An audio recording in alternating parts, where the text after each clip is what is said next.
You've been in this field for over 20 years, as you stated, and I'm sure you've seen a lot. What is the hardest part of this job? The unpredictability and the crisis-driven work that we do. Every day is a different day. It also brings the excitement to the job and keeps, I think, me doing the job. But the hard part is never knowing when you walk in the door or in the middle of the night if you're going to get a call about an egregious incident.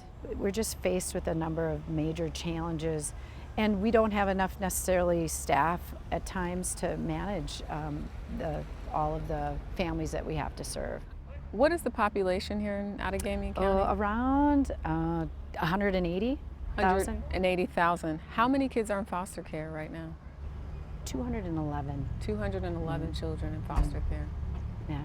Wow.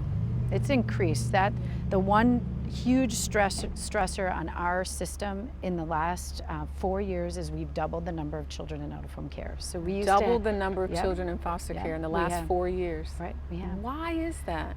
Kids are being put in dangerous situations that we can't control. I would say 40% of the new kids coming in are because of drugs and alcohol. And the heroin and opiate epidemic is huge. Is it true though that, say for instance you see a bruise on a child's body, you have to go investigate that, whereas before you didn't?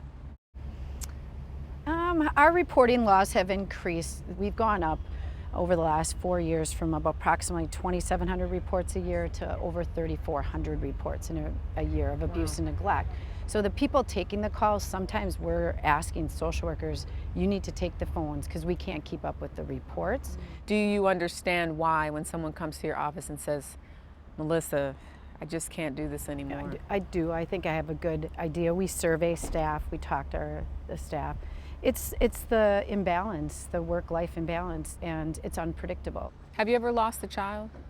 Oh, yes. When I did the work for 16 years, I had numerous children die or be brutally assaulted. We still see that happening. Kids are really hurt and harmed in ways, sometimes I say we talk internally like unimaginable ways. How do you deal with that? How do you keep coming to work and showing up day after day and then have the energy to train young people that are coming in and convince them they can do it? It's got its ups and downs and challenges, but this is real work. What we do has a positive impact on families. And, not everybody can say that about their job. When you hear these stories of these innocent lives being lost at the hands of parents or step-parents, and then you hear that second piece of Child Protective Services visited this family 6 months ago, 3 months ago, what's your reaction? And do you go, ugh, another black eye on our agency? We don't have a magic ball. So terrible things happen in a split second. So a parent can do something, or a boyfriend or caregiver can do something in a split second. How would we ever be able to predict that? We don't want to raise children. We want families to be supported and thriving in our community. That gives that's why I'm doing this as long as I am. That's the hope and optimism of doing this job.